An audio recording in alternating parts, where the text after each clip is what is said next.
আসসালামু আলাইকুম viewers, welcome back to my channel. কেমন আছেন আপনারা সবাই? আশা করছি ভালো। তো আমি আমার ছোট্ট একটা রেসিপি নিয়ে হাজির হয়ে গেলাম আপনাদের সাথে শেয়ার করার জন্য। আমার প্রিয় আপুরা ভাইয়ারা, আশা করি আমার আজকের রেসিপি আপনাদের ভালো লাগবে। ভালো লাগলে তো অবশ্যই লাইক শেয়ার দিতে ভুলবেন না প্লিজ। তো আমার আজকের রেসিপি হলো বিফ শামি কাবাব। তো এই বিফ শামি কাবাবটা রান্না করতে কি কি লাগবে আমি সবগুলো আপনাদেরকে দেখিয়ে দিব। আর আসলে এই রেসিপিটা খুবই অল্প স্বল্প আয়োজনেই হয়ে যায় আর খুবই তাড়াতাড়ি হয়ে যায়। তো যাই হোক, আমি এখন মূল রেসিপিতে চলে যাব। এখানে আমি হাড় ছাড়া তারপরে চর্বি ছাড়া যে মাংসগুলো রয়েছে সেগুলোই নিয়েছি, একটু কিউব করে কেটে নিয়েছি। তো ভালো করে ধুয়ে পরিষ্কার করে নিয়েছি। আর এখানে আমি নিয়েছি বুটের ডাল, খুব 2-2.5 ঘন্টা ভিজিয়ে রেখে তারপরে আমি পরিষ্কার করে নিয়েছি। এখন আমি মাংসগুলো দিয়ে দিলাম প্রেসার কুকারে, তারপরে ডালগুলো দিয়ে দিলাম। তো ডাল ছিল 1 কাপের মতো। এখন আমি এখানে সবগুলো মশলা দিয়ে দিচ্ছি 2টা তেজপাতা মাঝখান থেকে ফালি করে, আর দিয়ে দিচ্ছি 4 টুকরা দারুচিনি, 3-4টা এলাচ, আর এখন দিয়ে দিব আমি একটা পেঁয়াজ কুচি,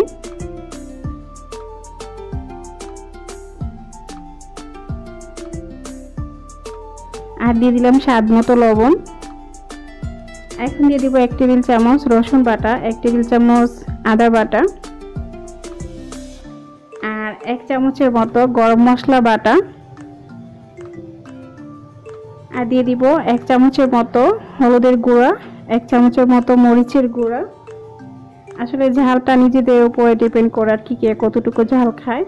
আর দিয়ে দিলাম 1 চামচের মতো জিরা বাটা, দিয়ে দিচ্ছি 1 টেবিল চামচের মতো সরিষার তেল। আসলে সরিষার তেলটা দিলে খুব সুন্দর একটা ফ্লেভার আসে, খেতেও কিন্তু দারুণ মজা লাগে।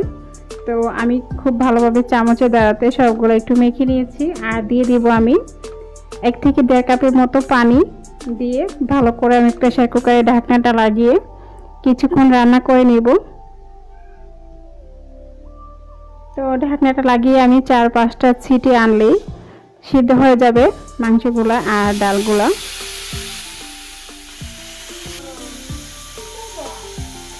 তো 4টা সিটি দেওয়ার পরে আমি এখন ঢাকনাটা একটু খুলে নেব, খুলে একটু নাড়াচাড়া দিয়ে দিব।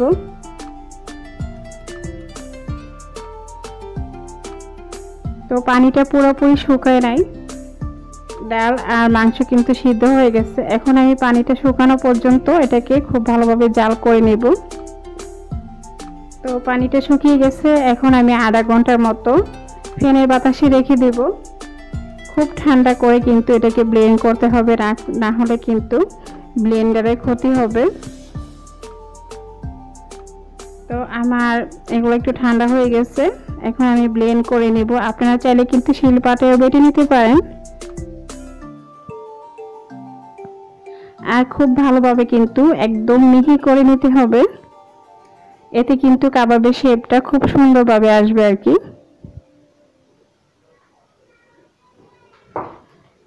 তো এগুলো ব্লেন্ড করা হয়ে গেলে আপনাদের সাথে দেখিয়ে দিব আবার।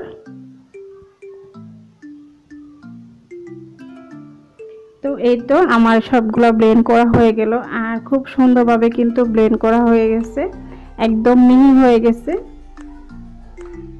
তো কাবাবের শেপ দেওয়ার জন্য খুব সুন্দরভাবে একদম পারফেক্ট একটা কাবাবের শেপে চলে আসছে। তো এখন আমি দিয়ে দিব এখানে 2টা পেঁয়াজ কুচি, আর দিয়ে দিব আমি ফ্রেশ ধনিয়া পাতাটা কুচি করে, আর দিয়ে দিচ্ছি কাঁচামরিচ কুচি। আসলে ঝাল তো বললাম নিজেদের উপরে, তো আমি একটু ঝাল খাই, তার জন্য আর কি ঝালটা একটু বাড়িয়ে দিলাম। আমার মোটামুটি সব মশলা কিন্তু দেওয়া হয়ে গেছে, এখন আর কোনো মশলা লাগবে না। তো আমি এগুলাকে একটু হাতে দ্বারাতে মেখে নিব। আর যদি আপনাদের এই শামি কাবাবের ডোটা যদি একটু নরম হয়ে যায় তাহলে কিন্তু আপনারা ব্রেড ক্রাম্ব দিতে পারেন। তো যেহেতু আমার এটা একটু শক্ত রয়েছে, এত একটা নরমও না আবার এত একটা শক্তও না, তার কারণে কিন্তু আমি ব্রেড ক্রাম্বটা দিইনি। আর এখন আমি দিয়ে দিব একটা ডিম, আর আর ডিম কিন্তু অবশ্যই লাগবে। ডিম আসলে আপনাদের 2টাও দিতে পারেন, 1টাও দিতে পারেন, সমস্যা নেই। যদি বেশি শক্ত থাকে তাহলে 2টা দিবেন। আর আমার এটা যেহেতু একটু মানে এত শক্ত না, তার কারণ আমার একটা ডিমই কিন্তু হয়ে গেছে। তো আমি একটু মাখিয়ে নিয়েছি, এগুলোকে নিয়ে আমি কাবাবের শেপগুলো দিয়ে দিব। তো খুব সুন্দরভাবে কিন্তু একটা কাবাবের শেপ চলে আসছে। তো এই তো দেখতেই পাচ্ছেন আপনারা,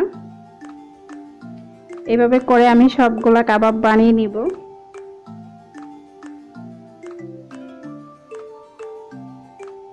তো আরেকটা বানিয়ে দেখিয়ে দিচ্ছি আপনাদেরকে। এত বেশি বড় না, আবার এত বেশি ছোট না, মাঝারি সাইজের হবে কাবাবগুলো। এতে করে কিন্তু দেখতে খুব সুন্দর লাগে। তো সবগুলা বানানো হয়ে গেছে আমার। এই তো দেখতেই পাচ্ছেন বেশ কিছু হয়েছে।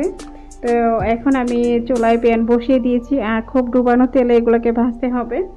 একদম তেলটাকে গরম অবস্থায় কিন্তু কাবাবগুলো দিতে হবে।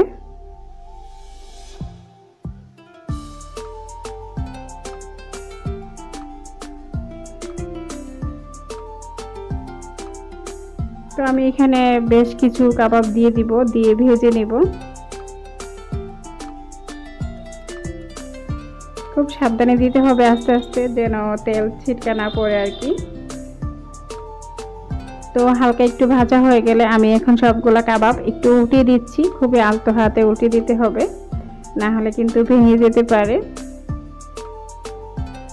আর যেহেতু এগুলো সব রান্না করা, তার কারণে কিন্তু খুব বেশি একটা ভাজতে হবে না, অল্প ভাজলেই হয়ে যাবে। মানে খুব সুন্দর একটা কালার আসবে আর কি, গোল্ডেন একটা কালার আসলেই ধরে নিতে হবে যে কাবাবগুলো পারফেক্টভাবে হয়ে গেছে।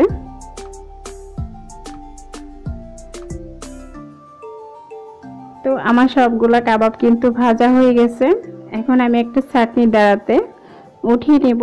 একইভাবে সবগুলা কাবাব আমি ভেজে তারপরে আপনাদের সাথে আপনাদেরকে দেখিয়ে দিব।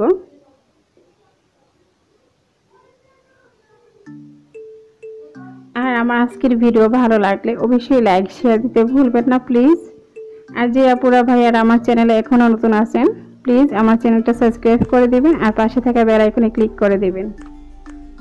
তো আমার সবগুলা কাবাব কিন্তু ভাজা হয়ে গেছে।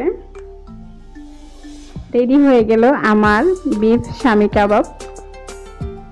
এই শামি কাবাবটা কিন্তু আপনারা চাইলে পোলাওর সাথে খেতে পারেন, কিংবা ভাতের সাথে খেতে পারেন, কিংবা শুধু শুধু একটা নাস্তা হিসাবেও কিন্তু খেতে পারেন। খুবই মজার এই কাবাবটা বানাতে, কিন্তু আমার খুব বেশি সময় লাগেনি। তো সবাই ভালো থাকবেন, সুস্থ থাকবেন। আল্লাহ হাফেজ, আসসালামু আলাইকুম।